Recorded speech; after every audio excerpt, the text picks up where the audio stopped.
দেশে বহু মানুষ আছে, বিভিন্ন জনের বুদ্ধিজীবী সহ বিভিন্ন জ্ঞানী ব্যক্তিবর্গ আছেন, বিভিন্ন শ্রেণী পেশার মানুষ আছেন, বিভিন্ন জন মানুষের বিভিন্ন মতামত আছে। আমরা সেই মতামতগুলো আলোচনা করব, সকলে সকলের মতামত উপস্থাপন করবেন, কিন্তু দিন শেষে যেই মতামতের পক্ষে সবচাইতে বেশি সমর্থন থাকবে সেই মতামতের ভিত্তিতেই আমরা দেশকে গড়ে তুলব, দেশকে সামনের দিকে এগিয়ে নিয়ে যাব। আমাদের বিভিন্ন দলের মধ্যে হোক, বিভিন্ন মানুষের মধ্যেই হোক, মত পার্থক্য থাকতে পারে, কিন্তু আমাদেরকে খেয়াল রাখতে হবে যাতে সেই মত পার্থক্য এমন কোন পর্যায়ে না পৌঁছায় যেখানে দেশ ক্ষতিগ্রস্ত হবে, দেশের মানুষ ক্ষতিগ্রস্ত হবে, যেখানে দেশের সামনে এগিয়ে যাওয়া বাধাগ্রস্ত হবে, যেখানে দেশের মানুষের স্বাভাবিক যে চাওয়া সেই চাওয়াগুলো বাধাগ্রস্ত হবে। এমন কোন পরিস্থিতির উদ্ভব যাতে না হয় এই ব্যাপারে আমাদেরকে সতর্ক থাকতে হবে। আজহারী সাহেব কি কোন দলের নাম উল্লেখ করেছিলেন? উনি জাস্ট বলেছেন একদল খেয়ে গেছে আর একদল খাওয়ার জন্য বসে আছে, এতেই কিছু লোকের গায়ে আগুন ধরে গেছে। মায়ের চাইতে মাসির দরদ বেশি, এরকম কিছু নেতাকর্মী কিংবা অনলাইন অ্যাক্টিভিস্ট বিএনপির সাথে আজহারী সাহেবের সাথে বিতর্ক জড়িয়ে দেওয়ার চেষ্টা করছে। আসসালামু আলাইকুম ওয়া রাহমাতুল্লাহি ওয়া বারাকাতুহু।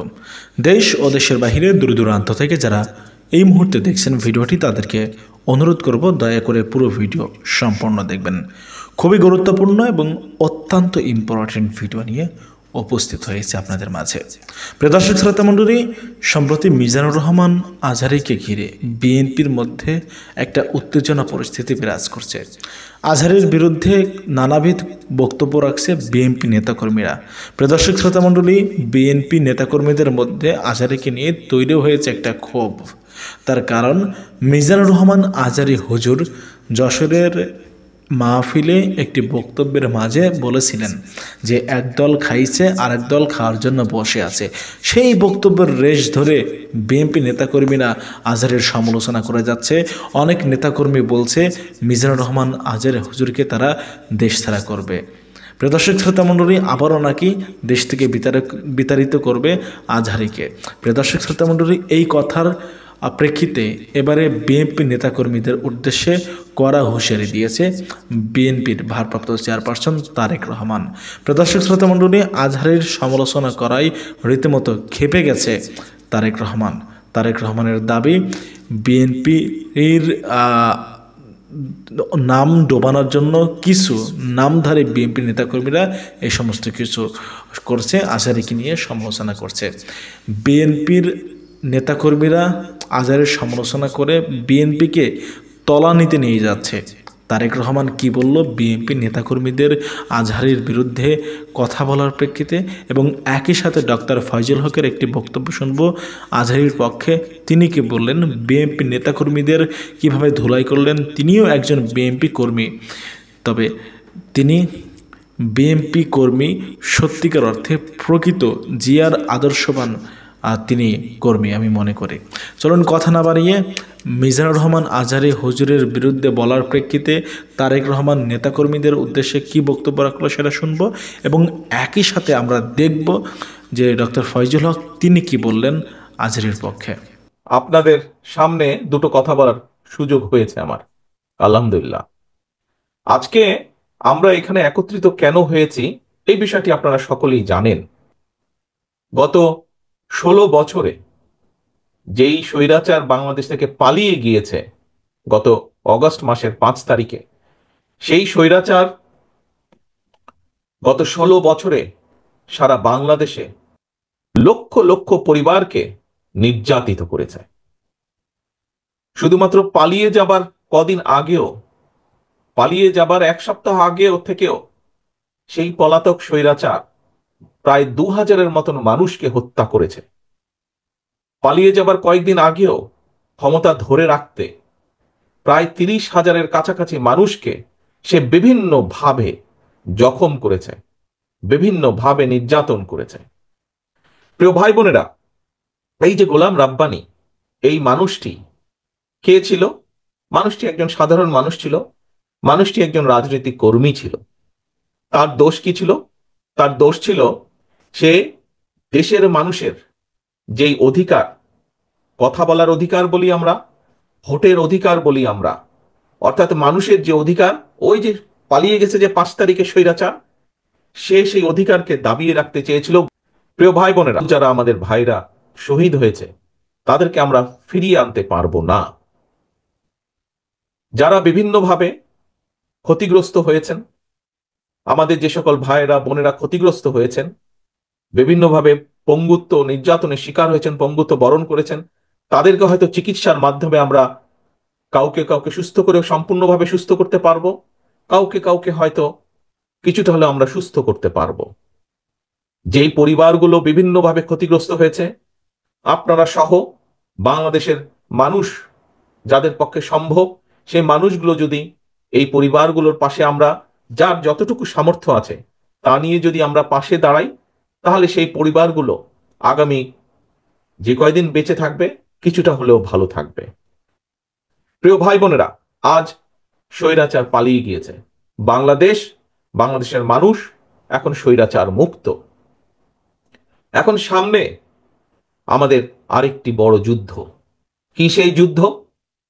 যেই সংগ্রাম, যেই আন্দোলন বিগত 16 বছর যাবৎ এই দেশের মানুষ, বিশেষ করে রাজনৈতিক দলগুলোর নেতাকর্মীরা করেছিল মানুষের সহযোগিতা নিয়ে, মানুষের সমর্থন নিয়ে, সেই অধিকারকে প্রতিষ্ঠিত করার জন্য সেই অধিকারগুলোকে পর্যায়ক্রমিকভাবে আমাদের এখন প্রতিষ্ঠিত করতে হবে।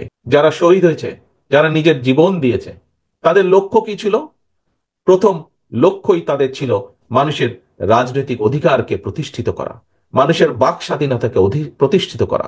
কারণ খুব সহজ কথায় যদি আমরা বলি, এই যে মানুষগুলো আপনারা এখানে যারা বসে আছেন অথবা দাঁড়িয়ে আছেন, যারা এই আজকের এই সমাবেশে উপস্থিত হয়েছেন, বিভিন্ন কথা শুনেছেন, প্রত্যেকটি মানুষের বিভিন্ন বিষয় আছে। কেউ এখানে কৃষক আছেন, কেউ এখানে ছাত্র আছেন, কেউ এখানে বিভিন্ন পেশার শ্রমিক আছেন। প্রত্যেকটি মানুষেরই বিভিন্ন বিষয় আছেন। এখন এই মানুষগুলোর বিভিন্ন রকম বিষয়ের মধ্যে বিভিন্ন রকম সমস্যা আছে। এই সমস্যাগুলো, বেকার আছেন, বহু শিক্ষিত বেকার হয়তো এখানে বসে আছেন, আপনাদের কর্মসংস্থান দরকার। বহু কৃষক আছেন, কৃষির বিভিন্ন সমস্যা আছে, পানির সমস্যা, বিদ্যুতের সমস্যা, বিভিন্ন রকম সমস্যা আছে। সেই সমস্যাগুলোর সমাধান প্রয়োজন। প্রাইমারি স্কুলের শিক্ষক বা হাই স্কুলের শিক্ষক আছেন, শিক্ষকদের বিভিন্ন সমস্যা আছে, হয়তো বেতন সমস্যা আছে, স্কুলের চাল ভাঙা সমস্যা আছে, সেগুলো ঠিক করা প্রয়োজন। ছাত্র ছাত্রীরা আছেন, তাদের বিভিন্ন শিক্ষার উপকরণ সহ বিভিন্ন বিষয় আছে যেগুলো সমস্যার সমাধান করা প্রয়োজন। সামগ্রিকভাবে এলাকার মানুষের বিভিন্ন রকম অসুবিধা সুবিধা থাকতে পারে। এই সুবিধা অসুবিধাগুলোকে দূর করতে হবে আমাদের, এবং এই সমস্যার যদি সমাধান করতে হয়, কৃষকের সমস্যার সমাধান যদি করতে হয়, অথবা সমস্যা অন্তত কমিয়ে আনার উদ্যোগ যদি গ্রহণ করতে হয়, শিক্ষার যদি সমস্যা কমিয়ে আনার উদ্যোগ গ্রহণ করতে হয়, এই যে এতগুলো মানুষ আপনারা এখানে আজকে উপস্থিত হয়েছেন, প্রত্যেকটা মানুষেরই স্বাস্থ্য সংক্রান্ত বিষয় একটি আছে, গুরুত্বপূর্ণ বিষয় জীবনের। এই মানুষগুলোর যদি স্বাস্থ্য সেবা কম বেশি নিশ্চিত করতে হয়, যাতে করে একজন মানুষ, সে নারী হোক পুরুষ হোক, যে কোনো বয়সেরই হোক মানুষ, সে যদি অসুস্থ হয়, সেই মানুষটা যাতে ঠিক মতন ডাক্তারের পরামর্শ পায় বা চিকিৎসা পায়, ঠিক মতন যাতে ওষুধ দিতে পারে, এরকম অনেক কিছু বিবেচনা যদি করতে হয়, তাহলে এই সমস্যাগুলো সারা দেশেই কম বেশি মানুষের আছে। দেশের বহু সমস্যা আছে, এই সমস্যাগুলোর পর্যায়ক্রমিকভাবে আমাদের সমাধান করতে হবে। এখন এই সমাধানগুলো করতে হলে নিশ্চয়ই কাউকে তো থাকতে হবে যারা আপনাদের এই সমস্যার সমাধানগুলোর কথা তুলে ধরতে পারে। গোলাম রাব্বানীরা চেয়েছিল দেশে এমন একটি সিস্টেম দেশে থাকুক, এমন একটি ব্যবস্থা দেশে ধীরে ধীরে গড়ে উঠুক, যাতে করে আপনাদের সমস্যাগুলো, এলাকার মানুষের সমস্যা, সমগ্র দেশে গ্রামে গঞ্জে শহরে ছিটিয়ে থাকা হাজারো কোটি লক্ষ কোটি মানুষের যে সমস্যা, সেই সমস্যাগুলো নিয়ে যাতে কিছু মানুষ কথা বলতে পারে, এবং সরকার যাতে বাধ্য থাকে দেশের সমস্যাগুলো সমাধান করার। মানুষের কথা বলবে, সেই কথাগুলো যাতে ঠিকভাবে বলতে পারে, এবং সেই কথাগুলো যাতে যেখানে পৌঁছানো উচিত সেই পর্যন্ত পৌঁছাতে পারে। এই ব্যবস্থাটাই গোলাম রব্বানী সহ আরো হাজারো মানুষ যাদেরকে হত্যা করা হয়েছে, গোলাম রব্বানীর পরিবার সহ আরো লক্ষ লক্ষ পরিবার যারা নির্যাতিত হয়েছে, সেই পরিবারগুলোর সেই পরিবারগুলো এই ব্যবস্থাটাই নিশ্চিত করতে চেয়েছিল, যাতে আমরা একটা দেশ গড়ে তুলতে পারি, যেই দেশে হয়তো মানুষের অভাব অভিযোগ কিছু দুঃখ কষ্ট থাকবে, কিন্তু সামগ্রিকভাবে সেই দেশের শিক্ষার্থীরা যাতে সঠিকভাবে শিক্ষা পায়, সামগ্রিকভাবে একটি দেশ গড়ে তোলা, যেই দেশের কৃষকরা হয়তো সব সমস্যার সমাধান করা যাবে না, তারপরেও কৃষকরা যাতে সময় মতন বীজ সার পায়, একটি স্বাভাবিক মূল্যের মধ্যে যাতে বীজ সার পায়, যাতে কৃষকরা তাদের পণ্য দ্রব্য একটি স্বাভাবিক মূল্যে বিক্রয় করতে পারে, মানুষ যাতে তার স্বাস্থ্য সেবা স্বাভাবিকভাবে কম বেশি স্বাস্থ্য সেবা পেতে পারে, মানুষ রাস্তাঘাটে চলাচল করার সময় যাতে একটি স্বাভাবিক নিরাপত্তা থাকে সমগ্র দেশে, প্রতিটি গ্রামে অঞ্চলে জায়গায়। এইরকম একটি বাংলাদেশ আমরা গড়ে তুলতে চাই প্রিয় ভাই বোনেরা। গোলাম রাব্বানীরা তাই চেয়েছিল, সেই কথাগুলোই বলতে চেয়েছিল, কিন্তু সেদিনকার সেই স্বৈরাচার গোলাম রাব্বানীদের কথা বলতে দেয়নি, গোলাম রাব্বানীদের কথা শুনতে চায়নি। এ কারণেই তারা হাজার হাজার গোলাম রাব্বানীকে হত্যা করেছে, এ কারণেই তারা লক্ষ লক্ষ পরিবারকে নির্যাতিত করেছে। প্রিয় ভাই বোনেরা, আজ সময় এসেছে, পরিবর্তিত হয়েছে অবস্থা। স্বৈরাচার এই দেশ থেকে বিদায় হয়ে গিয়েছে, পালিয়ে গিয়েছে। যদিও যদিও স্বৈরাচারের প্রেতাত্মারা, অনেক সহযোগীরা এখনো এই দেশের আনাচে কানাচে লুকিয়ে আছে, তারা বিভিন্ন ষড়যন্ত্রের চেষ্টা করছে। কিন্তু আমরা যদি, যারা আমরা আজ এখানে একত্রিত হয়েছি, আপনাদের মতন এরকম কোটি কোটি মানুষ যারা দেখতে চায় বাংলাদেশকে একটি স্বাভাবিক অবস্থার মধ্যে, যেখানে যেখানে একজন বেকার যুবক, শিক্ষিত হোক, অল্প শিক্ষিত হোক, অর্ধশিক্ষিত হোক, একজন বেকার যুবককে তার কর্মসংস্থানের জন্য বেশি বেগ পেতে হবে না, যেখানে শিক্ষার্থীকে তার শিক্ষার জন্য টেনশনে থাকতে হবে না, যেখানে রাতের বেলায় হোক দিনের বেলায় হোক মানুষ পথ দিয়ে হেঁটে যাবার সময় কম বেশি নিশ্চিন্তে নিরাপদে হেঁটে যেতে পারে। একটি স্বাভাবিক একজন মানুষ, সাধারণ মানুষ নিজের দেশ সম্পর্কে যা চিন্তা করে, যা কল্পনা করে, সেরকম একটি দেশ আমাদেরকে গড়ে তুলতে হবে। সেরকম একটি দেশ, আপনারা যদি সকলে একত্রিত থাকেন, আমরা যদি সকলে ঐক্যবদ্ধ থাকি, হ্যাঁ, দেশে বহু মানুষ আছে, বিভিন্ন জনের বুদ্ধিজীবী সহ বিভিন্ন জ্ঞানী ব্যক্তিবর্গ আছেন, বিভিন্ন শ্রেণী পেশার মানুষ আছেন, বিভিন্ন জন মানুষের বিভিন্ন মতামত আছে। আমরা সেই মতামতগুলো আলোচনা করব, সকলে সকলের মতামত উপস্থাপন করবেন, কিন্তু দিন শেষে যেই মতামতের পক্ষে সবচাইতে বেশি সমর্থন থাকবে, সেই মতামতের ভিত্তিতেই আমরা দেশকে গড়ে তুলব, দেশকে সামনের দিকে এগিয়ে নিয়ে যাব। আমাদের বিভিন্ন দলের মধ্যে হোক, বিভিন্ন মানুষের মধ্যেই হোক, মত পার্থক্য থাকতে পারে, কিন্তু আমাদেরকে খেয়াল রাখতে হবে যাতে সেই মত পার্থক্য এমন কোনো পর্যায়ে না পৌঁছায় যেখানে দেশ ক্ষতিগ্রস্ত হবে, দেশের মানুষ ক্ষতিগ্রস্ত হবে, যেখানে দেশের সামনে এগিয়ে যাওয়া বাধাগ্রস্ত হবে, যেখানে দেশের মানুষের স্বাভাবিক যে চাওয়া, সেই চাওয়াগুলো বাধাগ্রস্ত হবে। এমন কোনো পরিস্থিতির উদ্ভব যাতে না হয়, এই ব্যাপারে আমাদেরকে সতর্ক থাকতে হবে, আমাদেরকে সচেতন থাকতে হবে। আমরা একটি স্বাভাবিক বাংলাদেশ চাই, আমরা একটি নিরাপদ বাংলাদেশ চাই, যেখানে মানুষ মানুষের পাশে দাঁড়াবে, মানুষ মানুষকে সহযোগিতা করবে, যেখানে মানুষের সমস্যার সমাধানের চেষ্টা করা হবে, যেখানে মানুষের, সাধারণ মানুষের অভাব অভিযোগ যেগুলো আছে সেগুলো সমাধানের উদ্যোগ গ্রহণ করবে সরকার।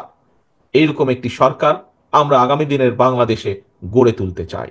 প্রিয় ভাই বোনেরা, যদি আমাদের এরকম একটি সরকারকে গড়ে তুলতে হয়, যেই সরকার মানুষের বিপদে পাশে দাঁড়াবে, যেই সরকার দেশকে সামনে নিয়ে যাওয়ার জন্য কাজ করবে, তাহলে প্রিয় ভাই বোনেরা, বাংলাদেশের দলমত নির্বিশেষে প্রতিটি সাধারণ মানুষকে এগিয়ে আসতে হবে।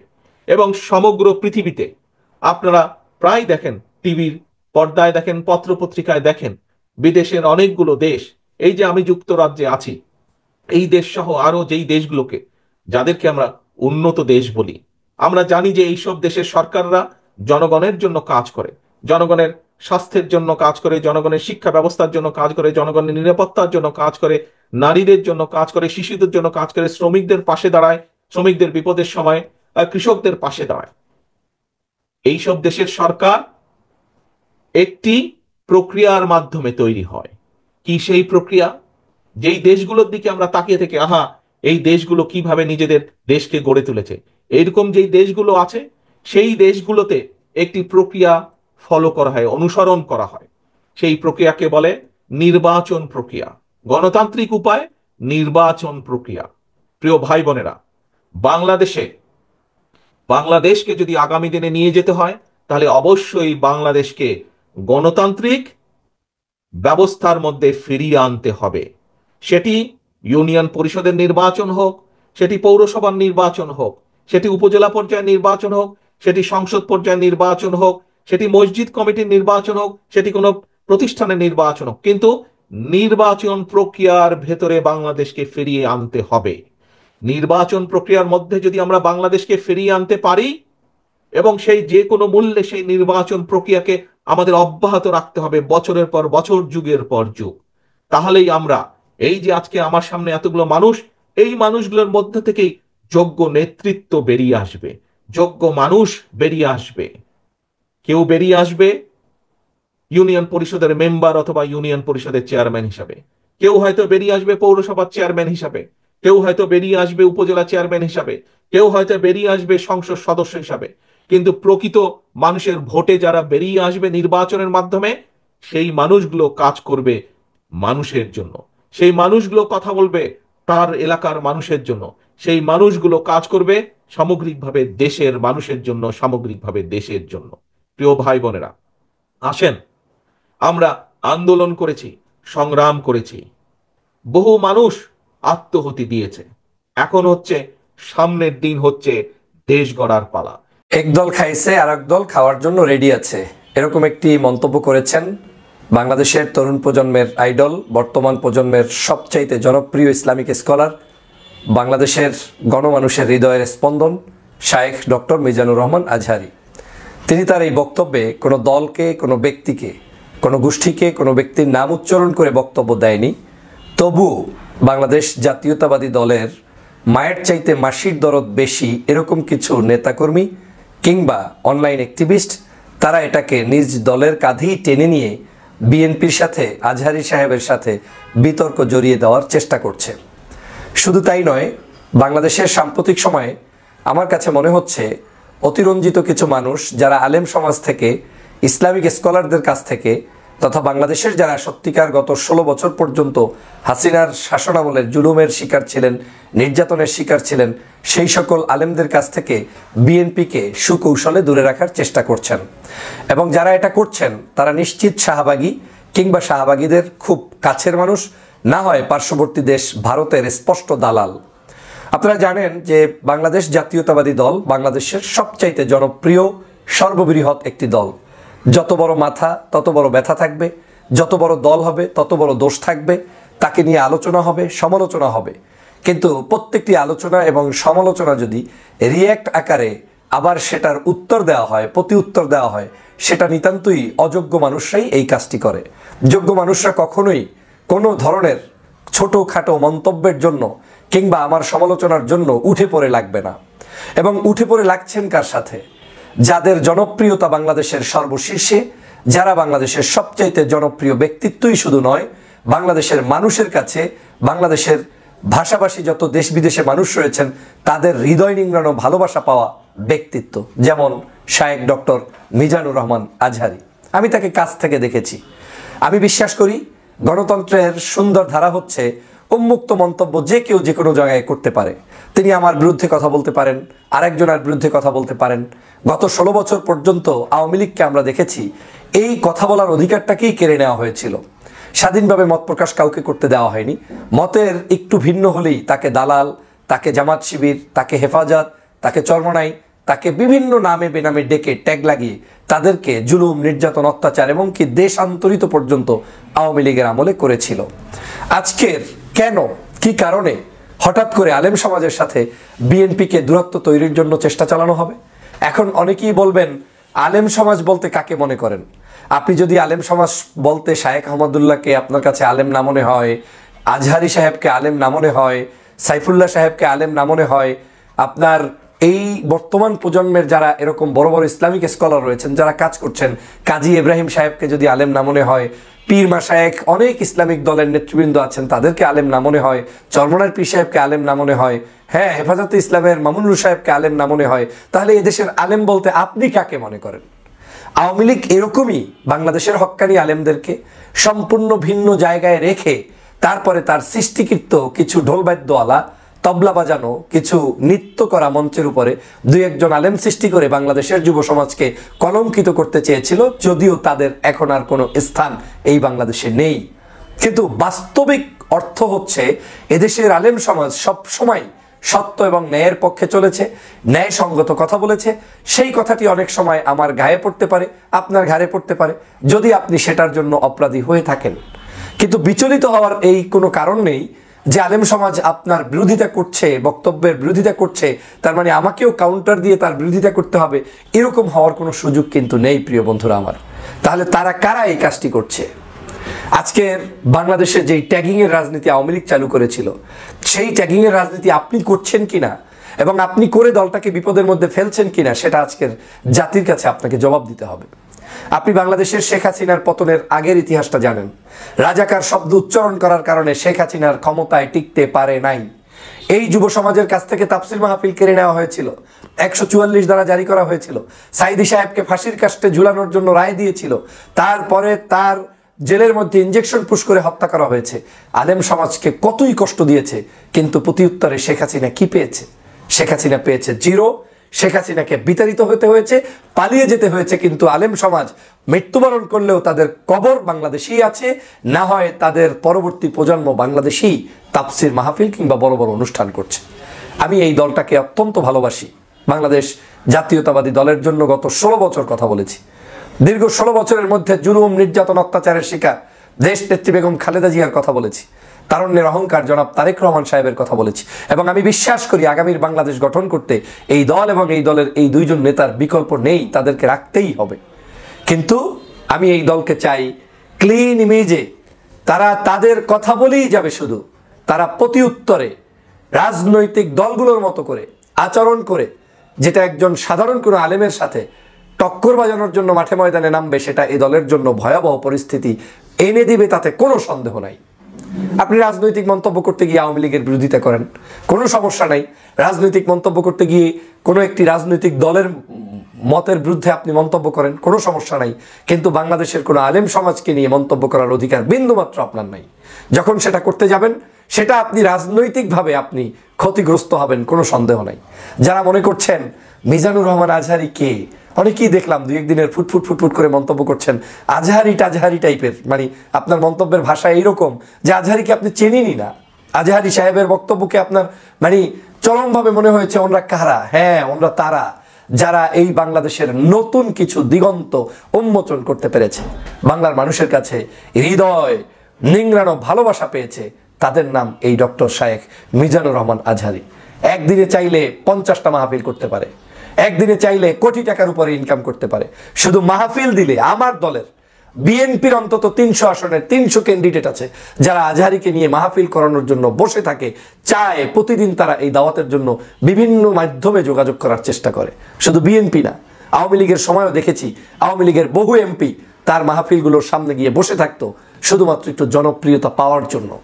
তৎকালীন সময় ধর্মমন্ত্রী যে ছিলেন আব্দুল্লাহ সাহেব, সম্ভবত ওনার মন্তব্যের আগ পর্যন্ত আজহারির মাহফিলকে কেন্দ্র করে আওয়ামী লীগের নেতাকর্মীরা পর্যন্ত উচ্ছ্বাসিত থাকতো এবং তারা তাকে নেওয়ার জন্য, কারণ তার জনপ্রিয়তায় তারা মানে এতটাই মুগ্ধ হয়েছিলেন, মনে করেছিলেন যে তাকে যে কোনো মূল্যে কাছে নেওয়া যাবে।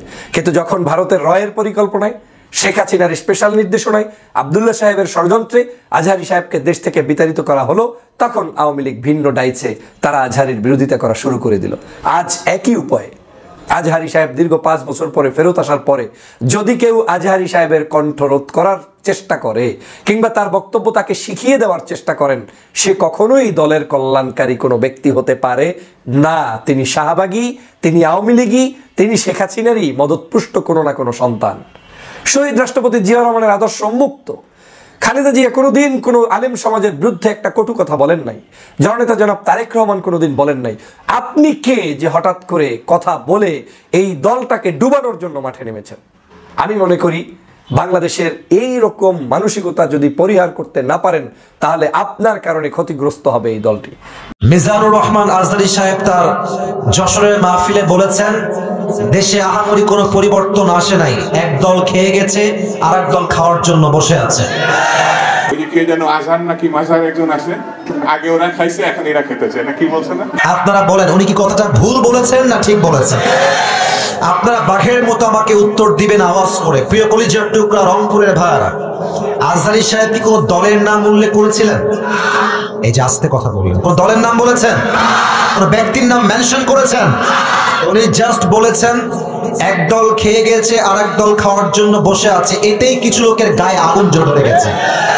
আমরা কোন দলের নাম উল্লেখ করি না। আচ্ছা, মনে করেন যে আজহারী সাহেব কোন দলের নাম উল্লেখ করেই ফেলেছেন, কোন দলের নাম এক্স্যাক্টলি মেনশন করেছেন, তো আমাদের কি জনগণ হিসেবে বাক স্বাধীনতা নেই? বলেন সবাই, আছে না নাই? যদি আমাদের বাক স্বাধীনতা কেউ কাটতে চায় তাদেরকে আওয়ামী লীগের ইতিহাস মনে রাখতে হবে যুবক ভাইরা আমার। তো আমি দেখলাম একজন নেতা, তার নামটা আমি জাস্ট বলেই ফেলছি, ছোট্ট নাম বলছি, দুদু সাহেব। উনি বললেন কোথাকার কোন আজহারি মাঝহারি মিয়া, আজহারি কি মাঝহারি? এটা কি আপনাদের সস্তা মনে হয়? আজহারি এটা হচ্ছে বাংলাদেশের ব্র্যান্ডের নাম যুবক ভাইরা। আচ্ছা আপনি বলেন, এই যে একজন নেতা, দলের নেতা একজন আলেমকে বলছে আজহারি মাঝহারি কোথাকার কে, এটাই প্রমাণ যে সে মানুষটা শিক্ষিত হতে পারে না। একজন শিক্ষিত মানুষ আলেমকে কথা বলবে পরিপূর্ণ শ্রদ্ধার সাথে, সম্মানের সাথে রংপুরের ভাইরা আমার। আচ্ছা আপনি আমাকে বুঝায় বলেন, মনে করেন যে আজহারী সাহেব কোন একটা কথা ভুলই বলেছেন, আমরা কারো অন্ধভক্ত নই, আমরা অন্ধভক্ত নই, ভুল হলে ভুল, ঠিক আছে, আপনি দ্বিমত পোষণ করবেন, এটা একটা আদব আছে, এটা সম্মান আছে। আপনি বলবেন যে আমাদের সকলের প্রিয় মিজানুর রহমান আজহারী সাহেব কথা বলেছেন, আমার মনে হয় ব্যাপারটা এরকম না হয়, এরকম হলে আরো ভালো হতো। আপনি রেসপেক্ট দিয়ে বলেন। আপনি যখন আজহারীকে মাঝহারি বলে গালি দেন, কলিজার টুকরা চোখ দিয়ে রক্তক্ষরণ শুরু হয়ে যায় যুবক ভাই। তবে হ্যাঁ, একজন বললেন যে আজহারী সাহেব আসেন আপনি রাজনীতিতে নাম লেখান, আপনি রাজনীতি করেন, আপনি ওই দলে যান সেই দলে যান। যশোরের মাহফিল আপনার ইউটিউবে আজকে সার্চ দিবেন, জুম করবেন যশোরের মাহফিলটা, ড্রোন ফুটেজ বা পেছনের ফুটেজ, দেখবেন যত মাহফিলে অডিয়েন্স এসেছে 95 যুবক ভাইরা সেই মাহফিলে এসেছে। তো সবাই কি জামাত ইসলাম? তারা সবাই কি শিবির নাকি? তারা মিয়া, ঘোল খাওয়াই লাভ নাই, এইসব ঘোল আর বাংলার মানুষ খাবে না যুবক ভাই। জামাত ইসলাম নয়, বিএনপির লোকরা আজহারীকে কলিজা থেকে ভালোবাসে যুবক ভাইরা। ওই যে যশোরের মাহফিল, আওয়ামী লীগও ছিল, বিএনপিও ছিল, যুবকও ছিল, মায়েরাও ছিল, বোনেরাও ছিল। অতএব আমাদের ভালোবাসা দলের জন্য নয়, জামাতের জন্য নয়, কোন ব্যক্তির জন্য নয়, আমাদের ভালোবাসা একমাত্র কোনের ভালোবাসা, একমাত্র আল্লাহর জন্য ভালোবাসা এটা। আচ্ছা, যেই দলগুলো এভাবে আজহারীকে কটাক্ষ করছেন, এই যে 20 লাখ মানুষের সামনে কটাক্ষ করলেন, ওখানে কি সবাই আজহারীর ভক্ত না? তো আপনি যে গালিটা দিলেন, যার বুকে আপনি আঘাত দিলেন, আচ্ছা ভাবেন যে আজহারী সাহেবকে আমি ভালোবাসি, কথার কথা, তো আমার ভালোবাসার মানুষকে যে গালি দিবে, আমি কি তাকে আর ভোট দিব নাকি? কথা বলেন, ভোট দিব নাকি? আপনি আমাকে সম্মান করবেন, আমার ভালোবাসার মানুষকে সম্মান করবেন, আপনাকে আমি স্যালুট জানাবো যুবক ভাই, ঠিক কি বলে? মেহেরবানি করে দলাদলি করবেন না। স্বৈরাচার বিদায় নিয়েছে, ওই চ্যাপ্টার ক্লোজ। আগামীর দেশ হবে ইসলামের বাংলাদেশ, কোরআনের বাংলাদেশ। কেউ যদি রুখে দিতে চান, মনে রাখবেন ইসলামকে যারাই রুখতে এসেছে কেউ রুখতে পারে নাই, তারা মাটির নিচে মিশে ধূলিসাৎ হয়ে মেচাকার হয়ে গিয়েছে। সম্মানিত বন্ধুগণ, দর্শক শ্রোতা, আপনারা দেখতে পারলেন। ব্যক্তিগত মতামত অবশ্যই জানাবেন কমেন্ট করে, আপনারা কি বলতে চান, আপনারা কি বলবেন, আপনাদের ওপিনিয়নটা কি। মিজানুর রহমান আজহারী হুজুরের বিরুদ্ধে কথা বলার কারণে আপনারা দেখেছেন বিএনপির নেতাকর্মীদের কিভাবে ধোলাই করলো তারেক রহমান। বিএনপির ভারপ্রাপ্ত চেয়ারপারসন তারেক রহমান কিভাবে বিএনপি নেতাকর্মীদের ওপরে ক্ষোভ প্রকাশ করলেন। প্রিয় দর্শক শ্রোতা মণ্ডলী, বিএনপি নেতাকর্মীদের উদ্দেশ্যে তিনি বলেছেন অতি দ্রুত যেন বিএনপি নেতাকর্মীরা যারা আজহারীর বিরুদ্ধে কথা বলেছে তারা যেন আজহারীর কাছে ক্ষমা চায় প্রকাশ্যে। মিজানুর রহমান আজহারী হুজুর যেটা বলেছে সেটা কোনো দলকে উদ্দেশ্য করে বলা নাই, তিনি সকলের হয়ে কথা বলেছে। প্রিয় দর্শক শ্রোতা মণ্ডলী কথা বলেছে ডক্টর ফয়জুল হক, আপনারা সেটাও দেখলেন। তো আপনারা জানাবেন আপনাদের মতামত। বিএনপি নেতাকর্মীরা যারা আজহারের বিরুদ্ধে কথা বলছে তাদের উদ্দেশ্যে আপনারা কি বলবেন? প্রিয় দর্শক, আজকের মতো বিদায় নিচ্ছে আপনাদের কাছ থেকে। দেখা হবে হয়তো আরও অন্য কোনো একটা ভিডিওতে। সে পর্যন্ত আপনাদের বলবো আপনারা ভালো থাকবেন, সুস্থ থাকবেন। আল্লাহ হাফেজ। আসসালামু আলাইকুম ওয়া রাহমাতুল্লাহি ওয়া বারাকাতুহু।